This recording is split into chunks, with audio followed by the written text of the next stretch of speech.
Olá pessoal, bem-vindos a mais um 5 Minutes PM Podcast. Essa semana eu vou atender a um pedido de tema para falar um pouquinho sobre indicadores de desempenho em projetos, como os também chamados KPIs, né, ou Key Performance Index, ou seja, os índices que conseguem me dar uma percepção numérica do resultado do meu projeto, né? Ou seja, uma numérica ou uma percepção através de faixas. Quando a gente está desenvolvendo um projeto, e uma das coisas que se torna mais importante para a gente é avaliar o desempenho, ou seja, eu estou indo bem ou eu estou indo mal. E muitas vezes isso é carregado, lotado de subjetividade, ou seja, as pessoas são extremamente subjetivas ao poder determinar. Então, ou seja, aquela questão do otimista e do pessimista quando vem metade do copo d'água, né? Um vê e fala, poxa, que beleza, ainda sobrou metade do copo d'água. O outro vê e fala assim, poxa, já beberam metade do meu copo d'água. Então, essa diferença de perspectiva faz com que a avaliação de modo subjetivo do resultado e do desempenho do projeto seja algo desafiador. Então, isso é muito atrelado aos negócios. A gente tenta criar indicadores de desempenho. O que é um indicador? O indicador é uma forma clara, precisa, usualmente matemática, para dizer o status do meu projeto. Então, o que eu faço? Eu pego itens básicos como prazo, custo, escopo, qualidade, e eu desenvolvo indicadores para isso. Então, eu crio um critério que seja completamente claro. Por exemplo, eu pego a duração projetada para o projeto, ou seja, o meu forecast daquele projeto num determinado momento dividido pela duração prevista. Um projeto ideal teria esse indicador igual a 1, ou seja, o meu forecast diz que eu vou terminar exatamente no prazo.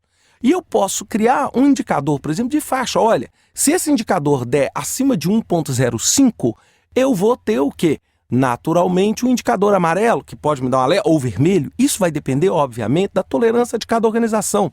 Então, eu vou tentar traduzir em números o desempenho de acordo com a minha necessidade.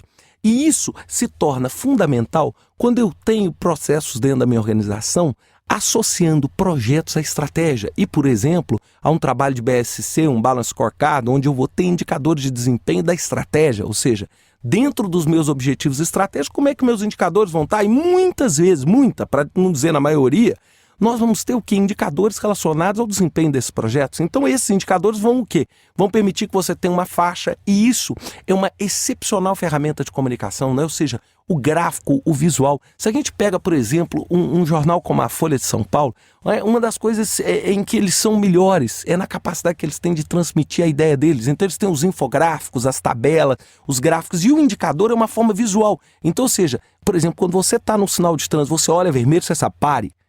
Na hora que você olha o verde, fala, ande. Na hora que você olha amarelo, significa, olha, rapidamente, desacelere seu carro de modo a estar parado quando o sinal se torna vermelho. Então isso tudo vai automatizando a percepção. Isso vai ser uma forma mais rápida, mais efetiva de se comunicar. Então esses indicadores são vitais. Agora, um detalhe muito importante. Eu vou contar um caso para vocês.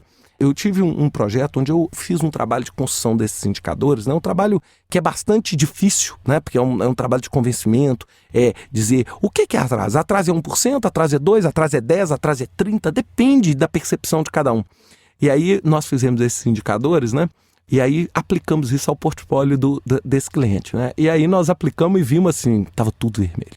Aí, mais ou menos uma semana depois, eu recebi um telefonema do cliente, o cliente falando assim, olha, nós vamos ter que rever os nossos indicadores, porque os indicadores estão ruins demais. Aí eu brinquei com ele, eu falei, peraí, será que nós precisamos rever os indicadores ou nós precisamos rever os projetos? Ou seja, o indicador não foi feito para mostrar tudo verde. Ou seja, o indicador que mostra tudo verde, ele está tão errado quanto o indicador que mostra tudo vermelho.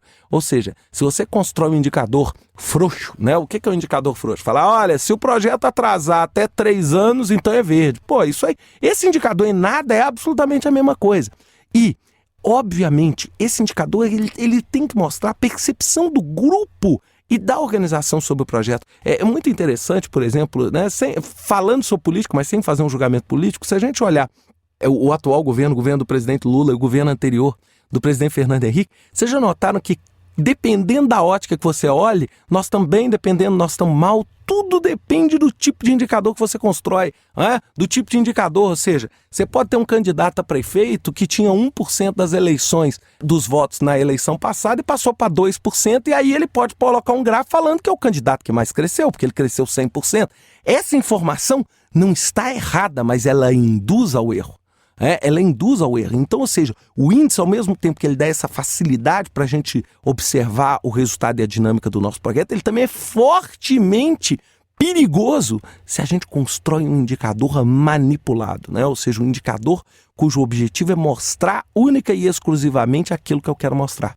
Então, um indicador de qualidade é um indicador amplo, um indicador rico e um indicador minimamente manipulável, né? Minimamente significa que você tem muita dificuldade para alterar e para manipular esse índice. Bem, pessoal, era isso que eu tinha para falar aí para vocês sobre esses indicadores de desempenho e até a próxima semana com mais um 5 Minutes PM Podcast. Até lá!